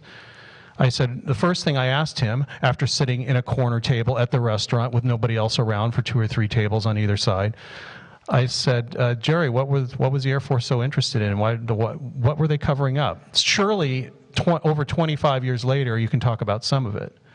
And he said, well, there were a lot of things going on there. I'm not sure really what they were interested in. And I was pretty sure that he knew what it was, or at least some of it. And now I know he knew what it was. Look what he was in charge of. Ballistic missile systems, aerodynamic systems, naval systems, ground systems. The guy was high up. And he was a dyed-in-the-wool spy, spook, or at least very well versed in that area, because that's what he needed to do. You develop things and you shut up about it, and you keep other people from finding out about it. And I will say, the weird thing about a lot of these intelligence people, if they want to help you, they do it in a very strange way. If they don't want to help you, they'll either hand you a bunch of junk or say, I don't know anything about it. And that's the end of it. But if they do want to help you, they'll do it in a weird way. I asked him these questions, and he kind of gave me these equivocated answers, and I'm not so sure. And then the next day, I tried to get on the base, and of course they wouldn't let me on the base. The Atomic Museum, National Atomic Museum, used to be on the base, and you could go in and look at, a model of the first two atomic bombs that were dropped, and missiles and things like that. But after September 11, 2001, very soon after, they moved all that off the base, obviously. So and I didn't know that, but I went to the gate and I said, I want to go to the Atomic Museum. They said, that's not here anymore. Go, get out, turn around. And so I was only in Albuquerque for a couple of days, maybe 3 or 4 days, and I called Jerry and I said, do you know any way I could get on the base? Somebody I could call and tell them what my purpose is, and it's about something that happened a long time ago. And he said, I don't really know if they'll let you on the base. But what are you doing at 3 o'clock? I said, I don't know, I'm coming back from the library, I guess. I'll be in my hotel room. So, another thing that spy people do, and they never get out of this habit, exactly at 3 o'clock his truck pulls into the parking lot. If you say you're going to meet them there at 3 o'clock, you can set your watch to the minute they walk in the door. Every one of them, it's just a habit. You learn to be punctual, and they're there on time probably because they're taking a look to see what you're doing or who you're with before you get there. Anyway, he comes and picks me up in his truck, and he says, let's see if my ID still works. Of course his ID still works. He just showed it at the gate. There's all these warning signs, lights going off, patrol cars driving around, waved us right through. And he drove me on the base. We went on the main road through the base, by the golf course. We went by that wooden thing. I forgot to tell you, it's called the trestle, T-R-E-S-T-L-E. We drove right by that. He told me about that and how it had been decommissioned and those big bolts. He told me about that. And as we get closer to Manzano, remember I asked him all this stuff the day before. What were they doing? What were they so interested in? What were they covering up? As we get near the mountain, he says, oh, look, did you know about that? The Starfire range. And I said, yeah, I'd heard about it. It's, it has telescopes at it or something. He goes, there was a guy there named Jerry Fugate. He was very clever. He figured out a way to watch satellites. And it was a very exciting thing at the time. I hadn't asked him about it. He just came out of nowhere and said, oh, look at that. What I realized he was doing was he was answering my question from the day before without having to directly answer me. So you have to listen very, very, very carefully. I'm sure I missed tons of stuff from a lot of these people, no matter how many notes I took, because I couldn't record what they were saying. They wouldn't let me do that. But obviously he wanted to help me out, but he either thought that he couldn't do it without being, by being obvious, or part of his oath or whatever it was for secrecy didn't involve him answering questions out of context. So I realized that he was giving me a little hint that might have been one of the things that they were very interested in. So I looked into that. I hope I have that up next. No, I don't. But we will come back to it. The story is so complicated and convoluted that I can't possibly make a perfect narrative out of it. I tried to do that way in the book, but real life does not work very well when you try to cram it into a logical story. They do it in movies all the time, which is why when people go see a movie based on a true story, it doesn't seem to have much relationship at all to what actually happened. Bennewitz was flying over the Archuleta Mesa up there near Dulce, looking for this base, using his plane, flying over, taking these wonderful pictures. Any pictures that showed anything were taken out of his house when Bennewitz was not there. People from Air Force intelligence would break into his house, steal his pictures, replace them with stuff with blank frames, whatever, and he didn't have that evidence anymore. But they were stealing evidence of something that wasn't even there. However, in October of 1985, something indeed crashed up on the Archuleta Mesa, and Bennewitz saw it, and he went up in his plane and took pictures of it. We are not left with any pictures of what he saw there because somebody came in and took them. He went up there and took pictures of where it did crash. Those were not taken away from him because they didn't really show anything. But he seemed to think there was still something there. Whoops. And this is one of his actual pictures with his writing where he tried to show people what he thought had crashed. Hot reactor. He said it was a nuclear-powered alien craft that the aliens had given us and then shot down to teach us a lesson. And I will get into why he thought that in a minute here. He produced hundreds of these pictures with little diagrams showing where things are. But like I said, he would show these pictures to people, and people could not see what he was talking about. Look, a hot reactor vessel. Well, it looks like it might be a shadow, I guess. Apparent rocket engine. I wish he'd gotten a little bit closer on that. Camouflage ship under ledge. Well, it's camouflage, so I guess you can't see it. Saucer apparently on guard. What is it, that? These look like shadows and things. And no matter who I talked to, they said every picture Bennewitz showed us that we could not see what he saw in those pictures. There's many others besides these showing sides of the mountain. There's also some very strange pictures of stuff flying by the lens that are not lens aberrations or anything like that. Just another one of these things where everything doesn't fit into the way I look at it, or the way the UFO people, people that are heavily invested in the UFO secret base idea think of it. There's always these little things that don't quite fit in. However, in the book, I tried to explain that most of it was the result of disinformation, and we should be on the lookout for that. This is a letter to Bill Moore about finding the crash up on Archuleta Mesa and what he thought it might be. This is his drawing. He didn't have any pictures left because they were taken from his house. So he drew pictures from memory, and very detailed ones showing what he thought was what had crashed there, what it looked like, how it had broken up, ground charred and burned, reactor vessel, metal bubble, or over pilot cockpit. This is what he said had crashed. He said 2 of them had crashed there. And then about 2 months later, apparently this is what he remembered. And the problem was he kept changing his idea of what it looked like. And then he said that was what he remembered. Very strange that he kept changing it when he didn't have his pictures anymore, and I never been able to figure out why he changed his perception of what the thing looked like. But I started to think, what could have crashed up there besides an alien-piloted, a human-piloted alien craft powered by a nuclear reactor? And his drawings look something like a prototypical stealth fighter, which was being tested at the time, and nobody knew about this. It had been flying since, I think, the early 80s, maybe. Late 70s even. And here in 1986, I believe that his drawings sort of look like this. I mean, if you saw one of these crash somewhere and you'd never seen one, you wouldn't know what the hell it was. It looks very strange to me. It looks like an alien ship. And that's a prototype. That's not even what it finally looked like. So that might have been what crashed. I was also told that it was an unmanned aerial vehicle, like the Predator kind, that looked like this. And in 1986, that was a very, very hush-hush thing. I mean, we only just found out about this, 2 or 3 years ago? And sort of looks like that. Looks very much like this one.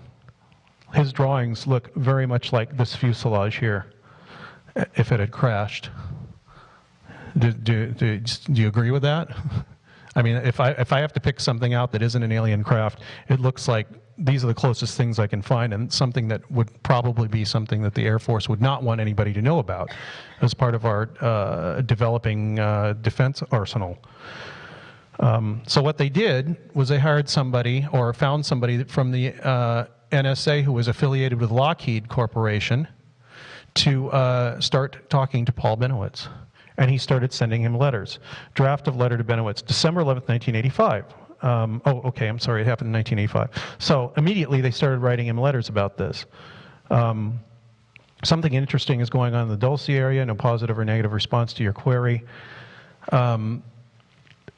Basically take him in his confidence, saying, you're doing good work, please give us more. They just wanted to find out what he was looking at and further twist his kind of worldview.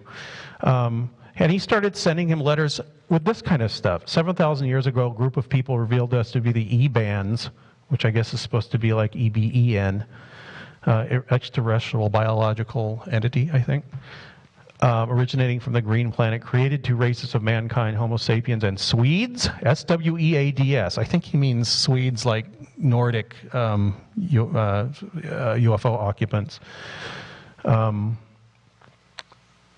Basically, what he says in these letters, if you're still reading, is that aliens created humans, and they're basically trying to keep control of their creation, and that's why the aliens are here. And Paul, you're exactly right, and it's very important work you're doing. He talks about he incorporates the Roswell incident into his letter. I included these in the illustrations for the book, but they did not go in because there was only a limited amount of space. However, my descriptions of it were left in there, if you think there was somebody trying to cover up what I said. Must not be anything important because none of it was covered up. That describes the Roswell incident, just taking the facts of the case known from Bill Moore's book at the time and working it into a theory that fits in with what they're trying to tell Bennewitz about the history of this planet and aliens being here.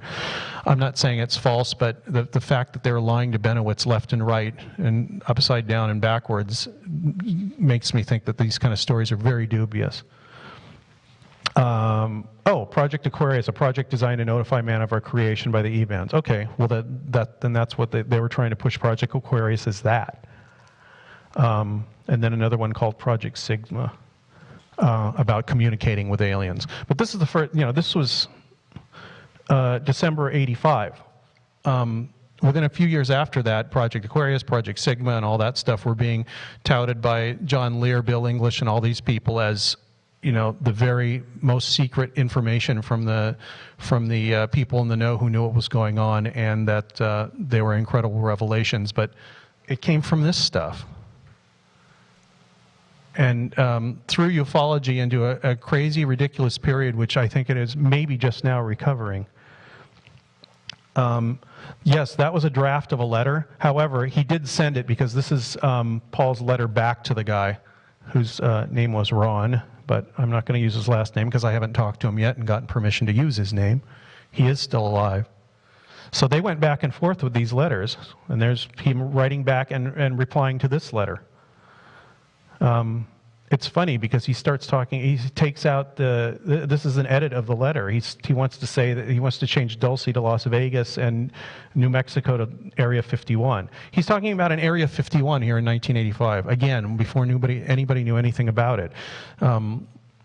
Either because there is some alien piloted stuff going on there, or they want people at this early date to desperately want people to believe that. Maybe a combination of the two. Okay, what were they covering up? Well, I told you that Jerry said that the Starfire range had something to do with it.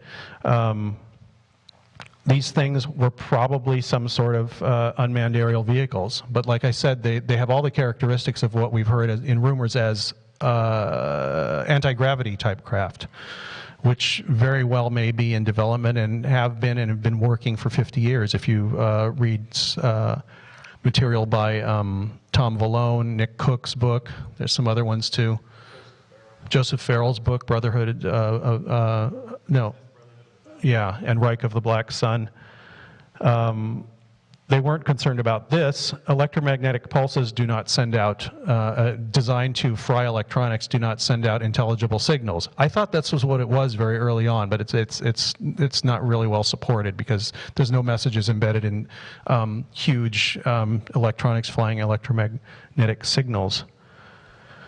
However, the fact that Jerry had said that's a very interesting thing and left it at that made me think later.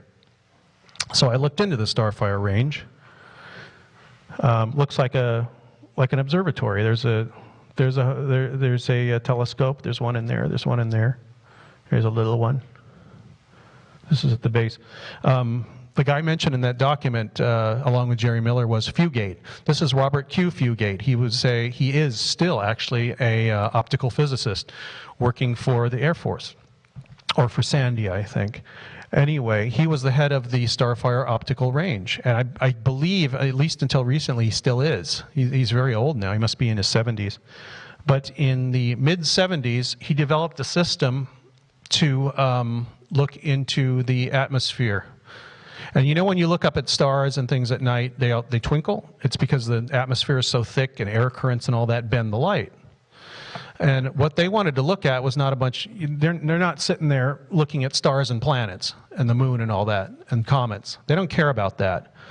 They're there to work in intelligence. So what are they looking at? They're looking at spy satellites. So what Fugate did was he invented a system that would immediately cancel out what the atmosphere was doing to bend the light.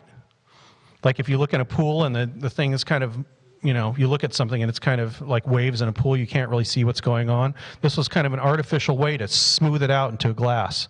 What they had was a, there's an objective mirror where the starlight, the light comes in, is gathered and magnified so you can see it. I'm almost done.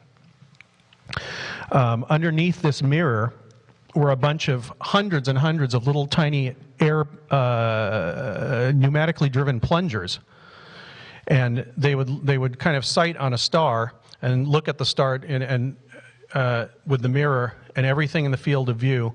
If you sighted that one star and looked at how it was bending, there was a computer to control the mirror to bend it in exactly the right direction so that the air currents and the light bending was canceled out, so they could see things clearly from the ground without having to be above the atmosphere. And just about 4 or 5 years ago, suddenly astronomy magazines and everybody were all excited, over 25 years after it was developed. So it's a product of spycraft, spy tech that is another example of, if you hear about something, it's probably been in use, and it was developed and has been in use for at least 20 years or more, 10 or 20 years. But what they were doing with this, we're looking at spy satellites that were coming over the base and taking pictures, Soviet spy satellites. And that's an example, actually from the Starfire Optical Range website. That's a picture of a satellite without adaptive optics. That's with it. And that's after they kind of clean it up with Photoshop or whatever the Air Force uses. And that's a satellite moving, I don't know what, 12,000 miles an hour coming over the horizon and going like this. And they were moving against the background field of stars. So you can't really sight on a star because it's always moving. So what Fugate did, in a further burst of genius, was to discover that you could actually shoot a laser up into the atmosphere and look at how that was bent by the atmosphere. So then, as it was moving, you didn't need to sight on any stars. You could follow along right with the satellite. And this is actually a picture from, somebody told me last night, the Keck Observatory in Hawaii, of an adaptive optics system actually in use with the laser shooting up. The reason they were interested in these satellites, one, yes, of course, they were looking down and taking pictures, but I was also told that they found out how to control these satellites without the Soviets knowing about it. They were communicating with the satellites with lasers, by laser pulses like this, not radio waves, because radio waves you can pick up. Laser pulses go straight. You have to be right in the beam to get any information. Otherwise, if you're outside of the beam, obviously you're not going to pick it up. So they were controlling these satellites with lasers, and There's a huge laser facility there, and there's one actually at White Sands as well. So they were cooperating with White Sands. What they would do is they would, as the satellites came over, they would identify it as a Soviet satellite and then flash a message at it and actually cause the satellite to turn and face away from the Earth. And then we'd come back around the other side, and the Soviets would look at the satellite and go, what happened? He was pointing at Earth. Now he's not pointing at Earth anymore.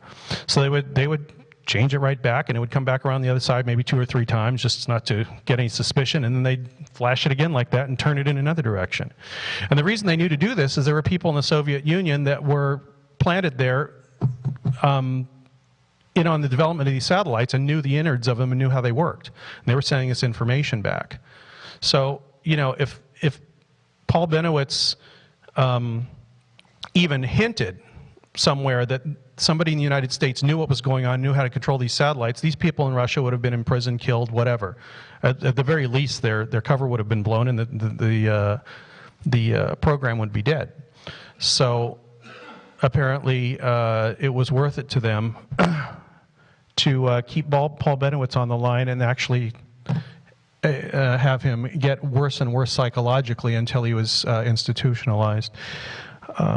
This is a picture that Bill Moore gave me. I wanted to put in the book, but the publisher said it doesn't reproduce very well, especially not in color. It would have had to be on the cover in very high resolution. Right down here, I think, between these 2 little bumps here, that's the top of Manzano Mountain. This is the house across the street from Paul Bennewitz. He's looking straight out at the base. Bill Moore was standing on Paul Bennewitz's porch one time in the middle of the day, and Paul said, "Bill, take your camera and point it out this way at Manzano and take a few pictures." And Bill said, "Well, why should I do that? There's nothing there." He said, "Put it on 1,000th of a second, the shutter, and just take some pictures, because sometimes stuff shows up." And when he got it back, there were a lot of pictures of the mountain, and one of this, of some weird thing shooting up from the thing. And I don't know why it seems like it disappears right here, like it's like cut off. But that's about where the Starfire Range is, and something's going on there. He was taking, so apparently he was also taking pictures of what they were doing. Apparently you couldn't see this with the naked eye. It had to be at 1,000th of a second. Very weird picture, and I don't know what it is, but it might have something to do with that laser sighting stuff, which would also indicate that they were doing it during the day as well, which makes sense. The satellites can see a lot more in the day. By 1988, Paul Bennewitz had gotten to the point where Bill went to lunch with him once and noticed he smoked 10 cigarettes in a row and didn't touch his food. And he was shaking like this, and he told him, you know, Paul, I think maybe you ought to lay off some of this stuff for a while because it's really affecting your health. And people are worried about you. And Paul Bennewitz said, "No, I'm okay, I can hold it together." But very soon after that, his family was so worried about his state of mind and his health that they actually had him put in a mental health care facility. I actually found it. It's still there. Behavioral medicine. The funny thing is, if you keep driving down that road, you go through the Wyoming gate of Kirtland Air Force Base, that other picture I showed you. This is like 2 miles up the road from Kirtland. A very weird little piece of coincidence. I arrived there in about 2 weeks after this, in July of 2003. I went to Thunder Scientific and wanted to ask somebody there, unannounced, because I figured if I called up first, there'd be some problems. I walked in and I found Matthew Bennewitz, his son, who's running the business now, and I said, could we go somewhere and talk, because I didn't want to embarrass him in front of his employees or whatever, because I knew it was not a very good time in their life. And he said, yeah, let's go in this, we got a conference room, so we went in there, and I said, I'm writing a book about your father and what happened to him in the 1980s. And before I even finished the sentence, he said, absolutely not, we want nothing to do with it, and then just kind of stood there and basically saying, get out. And at that point, I really didn't feel like writing the book, because I felt like I'd be invading these people's privacy. But and then he said absolutely not, and then he added, oh, and my father died 2 weeks ago. So I had just arrived there at the perfect time to bother him about something, an episode in their life where they almost lost their father. And some people have really, I've noticed on the internet and stuff, has said, you don't really, as the writer of the book, don't really take the Air Force to task and make kind of a moral judgment on it. And my response to that is because I'm not here to tell you how to feel. That's not my job. I have certain feelings about it, which I will tell you about, but the point was to get the story out and to show what had happened and try and show it as fairly as possible, which actually, you know, some people, because they're so suspicious and of authority, which is very well founded, I agree, can't listen to something that appears to put the Air Force and the authorities in a good light. They thought they were doing the right thing. The only problem was when they noticed that Paul Bennewitz was getting worse and worse and is deteriorating mentally. He was letting his business, he had other people taking care of his business, his employees started taking care of it to the point where he couldn't function. They didn't let up on him. And, you know, if I have to say that I have a moral problem with anything, and definitely that's one of them. They went way too far. I don't know. Apparently, it was worth it to them that somebody was going crazy and was maybe going to die and losing his touch with reality, as long as these projects were covered up and protected. When, you know, in the first place, all they had to do was tell them to cut it out, and they didn't. And by that time, it was too late. So it was handled very badly. One weird thing that happened later was, whether this is true or not, or sincere or not, Richard Doty said he went and visited Paul Bennewitz in the hospital once. Not when he was in for his the first time for having a nervous breakdown, but later. It really affected his health. I mean, he was sick off and on for the rest of his life. I couldn't have talked to him anyway when I got there. He had been sick for so many years. He wasn't in any condition to be interviewed, and the family would never have let me do it. But Doty said he went to the hospital and while Paul was in the hospital, because he'd actually become friends with him. They had so much interaction, and they knew so much that other people didn't know, that they had formed this kind of bond and friendship. And he said, I felt bad about it, so I went to the hospital, and I said, finally said, you know, Paul, a lot of that stuff we told you was just not true. It was meant to cover up stuff that was going on at the base. And he said, Paul looked at him and he said, no, it wasn't. It was true. Even after Doty told him at that point that he had been lying to him, Bennewitz was so far gone into that world, he didn't even believe when somebody was, the person that had been lying to him the whole time told him about it and admitted it. So it just is a very sad story, but it also has a lesson, which is, like Sandra said in her introduction, is not to confuse the authority of the truth of the message with the authority of the figure, like Paul Bennewitz did. And then conversely, actually, not to think that every time somebody from intelligence comes to talk to you that they're lying to you. Yes, well, of course they're lying to you, but not all the time. And that's another issue here with dealing with intelligence people and former intelligence people and the UFO subject. If they want to help you, they'll help you. But you have to pay attention, and you have to realize, like Bill Moore said, that you're playing a game. And if you don't play the game, you get nothing. If you do play the game, you play by their rules. And you're at the bottom of the barrel there. You have to take what they throw at you and probably sit on it for days, weeks, months, years until you find out if it's true or not. I don't know if, you know, I'm pretty sure a lot of stuff I said in the book is as true as I could find out. But then I found out more stuff afterwards, which I've talked to you about here. So it's a very weird game, and very, at times, paranoia-inducing game, but eventually you get tired of the paranoia and you just get interested in the game. And I still think it's very interesting, and if I find another story like this, I'd love to write about it.